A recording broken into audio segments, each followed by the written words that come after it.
Seguimos haciendo nuestras voces con el soporte periodístico de CEFIN y se vienen los 50 años de nuestra Constitución en la provincia de Santa Fe, aquella del 62. En el año 94 participamos como periodista activamente y la sociedad en su conjunto también de la reforma de la Constitución Nacional aquí en el Paraninfo, en la universidad, en las comisiones. Nos gustaba cómo se trabajaba mucho allí, también en Entre Ríos. Y tenemos la fortuna de estar con un constitucionalista muy importante a nivel nacional, que fue además uno de los más consultados en aquellas constituyentes del 94 aquí en Santa Fe, realmente. Por allí algunos venían a cobrar, otros como él venían a ser consultado y a trabajar. Me estoy refiriendo a un santafesino, el doctor Horacio Rosati, aquí en nuestro estudio. Gracias por estar con nosotros. No, gracias por la invitación.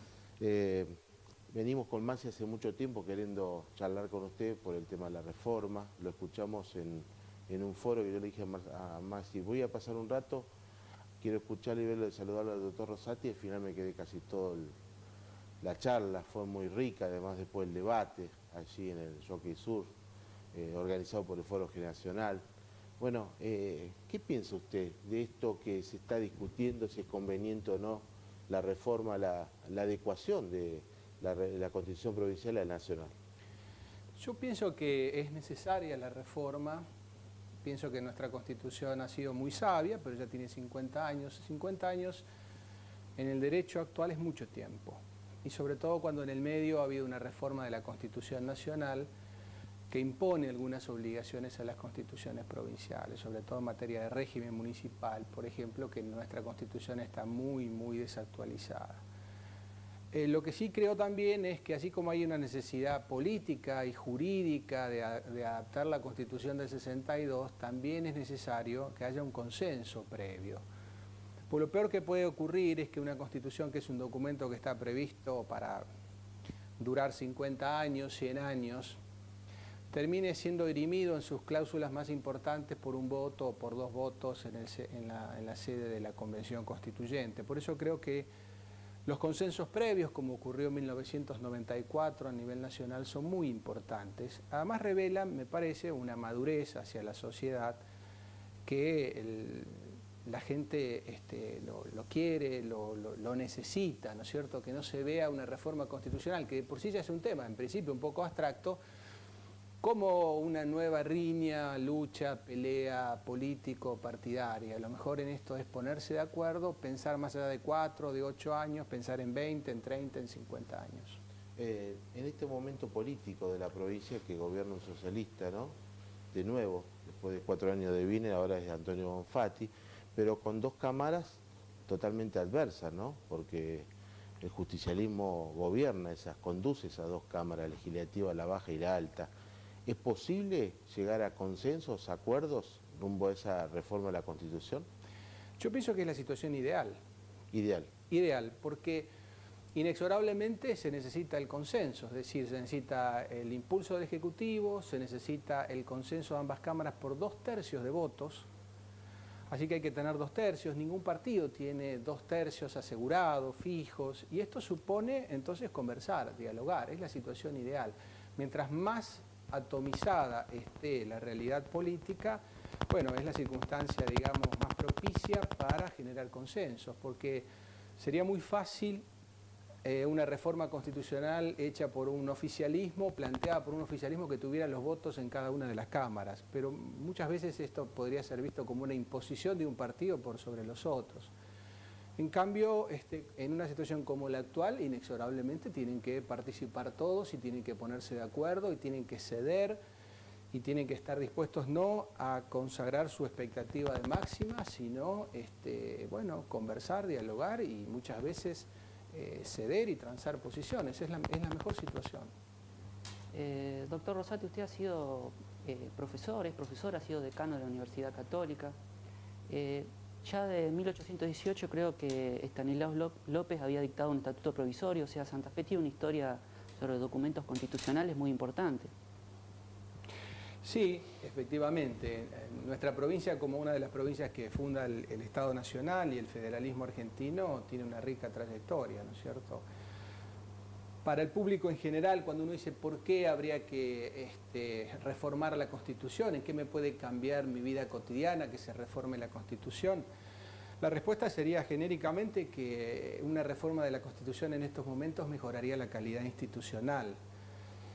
Y la gente diría, bueno, si mejora la calidad institucional, ¿qué me mejora la vida? Sí, en el mediano y en el corto plazo, las instituciones funcionando mejor, de modo más transparente, con mejores controles, con más descentralización, con más participación, redundan en el beneficio de la comunidad. Aquí, en la Constitución, a mi juicio, hay que establecer un mecanismo de descentralización política de los municipios. No es posible que un municipio como Rosario, un municipio como Santa Fe, Rafaela, etcétera, no puedan darse su carta fundamental, su Constitución, dentro de la Constitución provincial. Algo que ocurre con cualquier ciudad pequeña o mediana de cualquier provincia argentina, ¿no es cierto? Entonces, todos estos temas, estas reivindicaciones que se plantean desde los municipios hacia las provincias, es muy importante que estén consagradas. También las reformas judiciales, también los mecanismos de control, de transparencia, del control de las cuentas públicas. Es importante que esto esté en la Constitución, el mecanismo de selección de los jueces. En fin, son todos puntos que a lo mejor a la gente le dice, bueno, pero esto ¿cómo influye en el día a día de mi vida? Probablemente en el día a día de la vida no influya, no lo vea de modo inmediato, porque el derecho no transforma por sí solo la realidad, pero sí genera condiciones de mayor calidad institucional. Generalmente se dice, los dirigentes de la oposición, ante el socialismo, ante el radicalismo, hoy justicialista, pero siempre con el mismo discurso cuando no lo quieren hacer. El tema no es prioritario para la gente. A nosotros nadie nos dice en la calle o en los barrios, esto es lo que dicen los dirigentes, ¿no? Que hay que reformar la Constitución, que necesita la gente que se reforme la Constitución, algo de lo que usted decía, doctor. Y entonces nosotros a veces también nos hacemos eco de esas declaraciones y uno dice, y la seguridad, y uno dice los aumentos de las tarifas, la necesidad de la gente que haya agua. ¿Cuánto es prioritario el tema de la reforma a la Constitución o hay que hacer todo? Hay que hacer todo, cada uno es en una escala diferente, ¿no es cierto? A ese político también habría que decirle, bueno, y el problema es el agua, y el problema hace 10 años que es el agua, y el problema hace 20 años que es el agua, y vos qué hiciste, ¿no? Es decir, que no es que, a veces yo escucho ese argumento, y no es que el político en realidad se ocupe y solucione los problemas de corto plazo y por eso está ocupado y no puede asumir los de mediano y largo plazo. A veces tampoco solucionan los de corto plazo, de modo que esto se transforma en realidad en una excusa para no hacer los de mediano y largo plazo. Pienso que un político tiene que funcionar en el corto plazo, ahí me ha tocado cuando he sido intendente, en el día a día, en el mediano plazo y en el largo plazo también. Sí.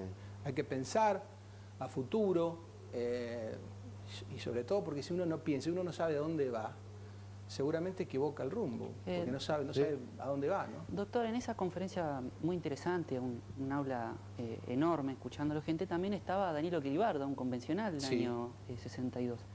Y daba la sensación que difería un poco con esto del tema de la autonomía municipal, como que no era necesaria la reforma. ¿Cuál es su visión al respecto? Era otra circunstancia, lo respeto mucho, Danilo Quilibarda, lo admiro mucho además. Pero era otro momento histórico. Era un momento en el que, fíjese, y esto la gente de la época se debe acordar, que el gobernador enviaba un proyecto de ley a la legislatura a la mañana y al día siguiente lo tenía convertido en ley con la sanción de las dos cámaras. Por eso incluso una de ellas tiene mayoría automática de 28 sobre 50. Hoy aún pasa esa cosa, ¿eh? Bueno, no es bueno, no es bueno. Si pasa, no es bueno. Entonces era otro momento. Aquí lo que se pretende con la reforma municipal, con la participación popular, de consultas, de iniciativas legislativas, con la participación en los procesos judiciales, con las audiencias públicas, etcétera, es que haya mayor contacto de la gente con la política y mayor transparencia en los resultados. Entonces, todo esto, y es un mundo diferente. Yo me acuerdo en los años que era presidente Frondizi, él hablaba para 20 millones de argentinos, decía, ¿no? Cuando iniciaba su discurso, y hoy somos el doble. Entonces es un mundo diferente, y pasaron 50 años. Pienso que es muy difícil defender una norma, por más sabia que haya sido, como lo fue la Constitución, y lo es la Constitución del 62, pretender que pase las barreras del tiempo sin sufrir mella. Doctor, después le voy a preguntar, para completar esto, usted fijaba 3 o 4 ejes que a usted le parecía que debía tener esta reforma de la Constitución, además de la autonomía municipal. Nos está mirando Mónica Fey, nos mira José Corral, Pedro González en Villagoro Galvo y ciudades muy importantes, Castellano en Rafaela. ¿Puede haber una autonomía municipal administrativa, política tal vez, y no económica? No. Imposible. Imposible. Esto es político, es gestión y es recursos. Sin recursos es imposible. Lo que hay que sincerar desde la escala nacional hacia la provincial y desde la provincial hacia la municipal es qué hace cada estamento y en función de lo que hace que tenga los recursos necesarios. Supongamos en el ámbito nacional, desde hace ya muchísimos años se trasladó la responsabilidad de la escuela secundaria, los colegios secundarios, se provincializó y eso no vino acompañado de los recursos necesarios y suficientes. Entonces, en ocasiones hay instancias que hacen más de lo que deberían hacer por los recursos que tienen y hay instancias que hacen menos de lo que deberían hacer por los recursos que tienen y que recaudan. Acá eso hay que sincerarlo y sobre todo si hay una transferencia de algunas funciones a los municipios, si en algo en materia de, digamos, de defensa civil, bomberos, pienso, algo en materia de seguridad se transfiriera a los municipios, eso tiene que venir con recursos. Sin recursos no hay forma. Imposible. El doctor Horacio Rosati, constituyente del 94, hablando sobre la reforma de la Constitución provincial, si es necesario adecuarla a la nacional o no, o hay que esperar otros tiempos. Volvemos después de la pausa.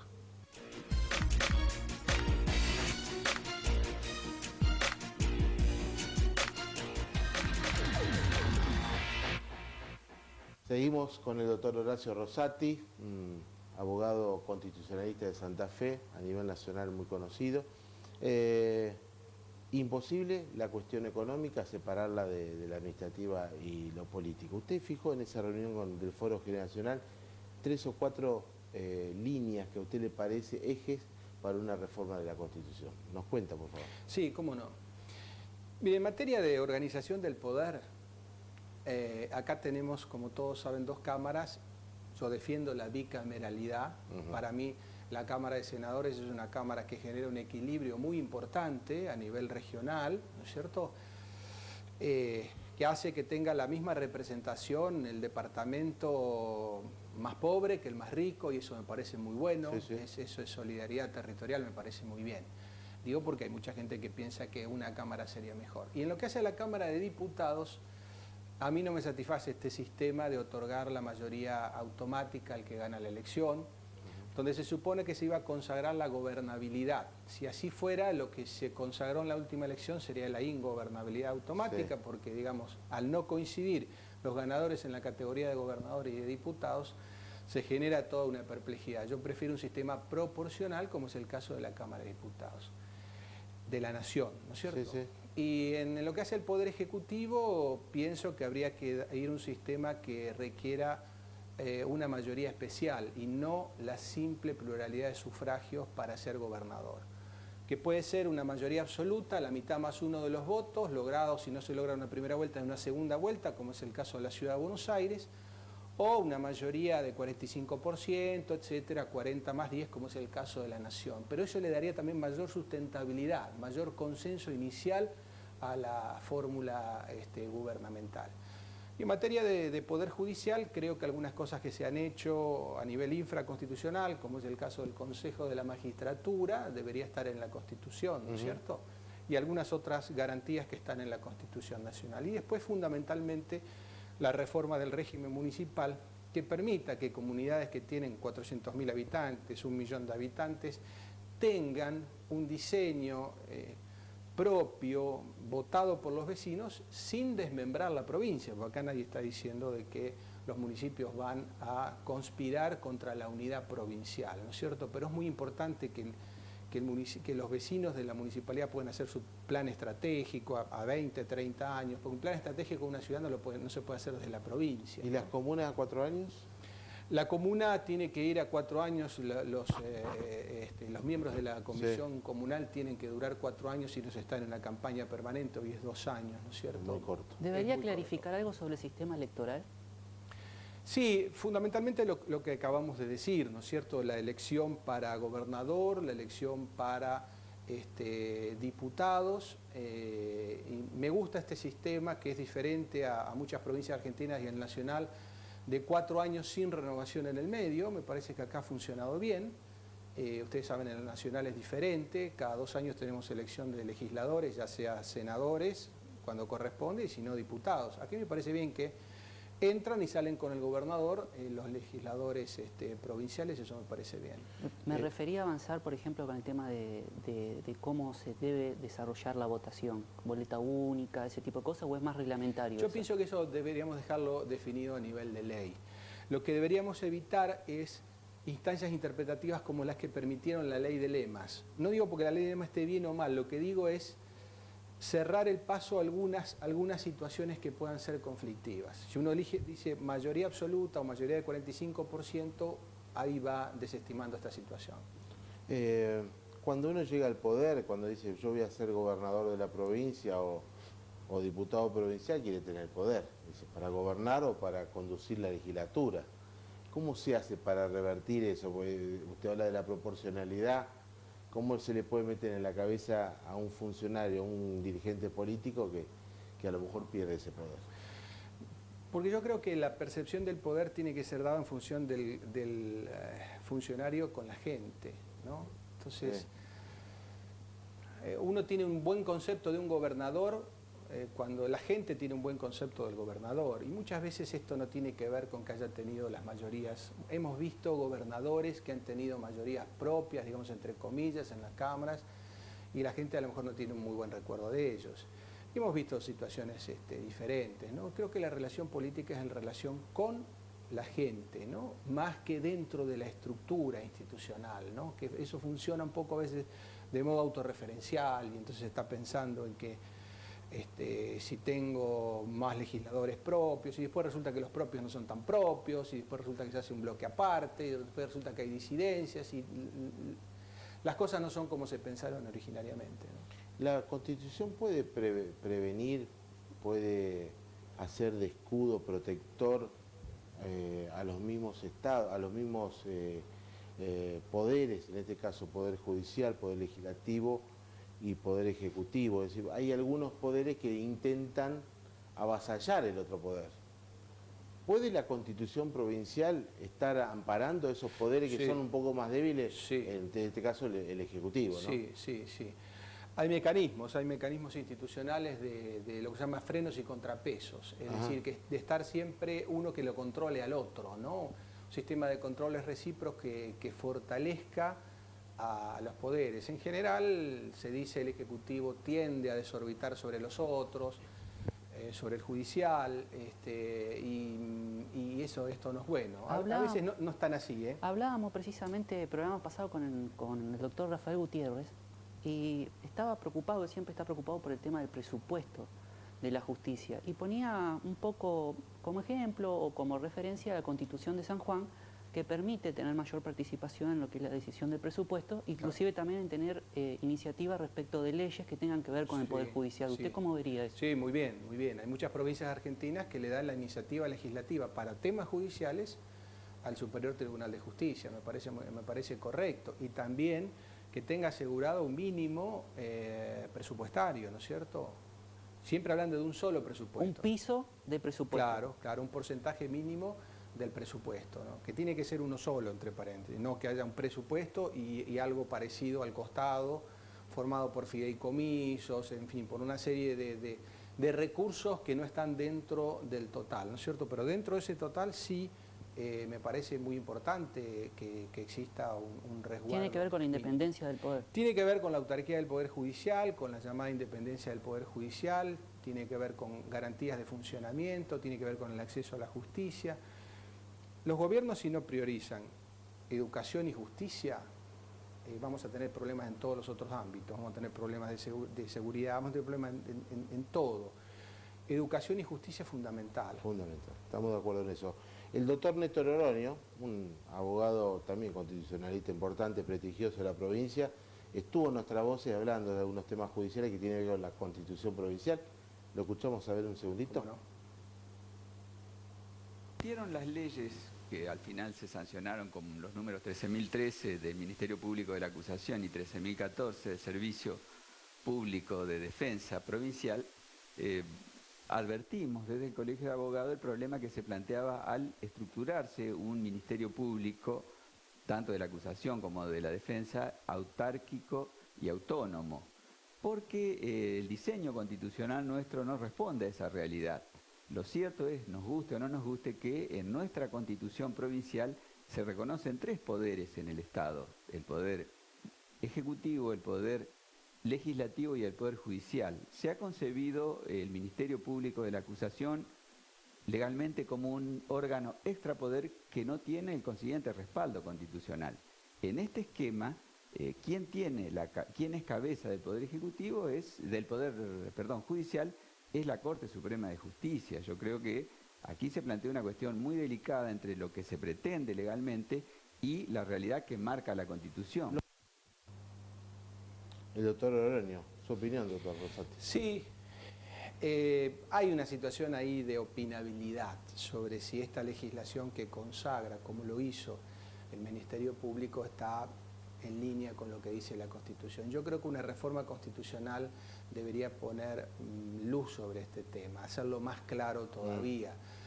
A mí me gusta el sistema como en el ámbito, en fin, nacional, que haya un Ministerio Público de acusación y defensa que tenga su autonomía.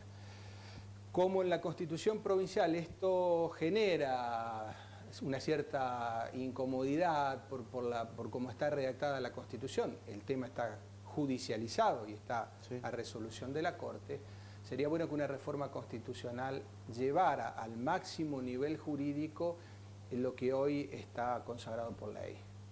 ¿Qué piensa usted sobre una revocación de mandato, instalar esa figura en la Constitución? ¿Se puede en Argentina hacer ese tipo de cosas? Sí, de hecho a nivel de comunas en nuestra provincia está la institución, no se aplica nunca porque la gente muchas veces no conoce ni los derechos que tiene.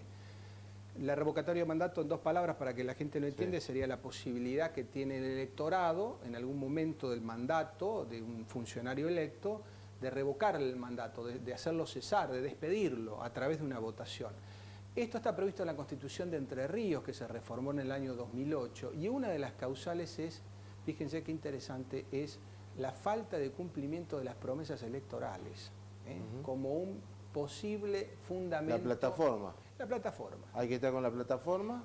Habría que estar con la plataforma, después ver si las circunstancias económicas y sociales no han cambiado mucho como para hacer impracticable la plataforma, eso lo dirá el candidato, pero una de las causales es esa. Entonces, si la gente ve que ha sido estafada en su buena fe al votar a un candidato que prometió algo y después hizo todo lo contrario sin que haya una explicación razonable, es uno de los motivos que permitiría la revocatoria, es decir, la cesación del mandato antes que se cumplan los 4 años. Por votaciones esto, ¿no? Bueno, seguramente los vecinos van a tener en cuenta en gran parte de la provincia este detalle que ha planteado el doctor Rosati. Como siempre, muchas gracias. Se lo ve siempre haciendo gimnasia, la docencia. ¿Sigue con la camiseta de Boca Vieja o puso la nueva ahora? Tengo de todas las épocas, hasta la última. Sí, de todas las épocas. A veces me pongo una, a veces me pongo otra, pero siempre estoy con una, sí. Bueno, está bien. Ahora viene Batistuta Colón, así que se va a acercar el centenario. Bueno, espero que sea provechoso para Colón, ¿no? Espero que sea provechoso. Bueno, nos reencontramos. Muchas gracias como siempre, que la pase bien el año próximo. Gracias y felicidades para ustedes. Muchas gracias. Volvemos después de la pausa con otro tema. Otro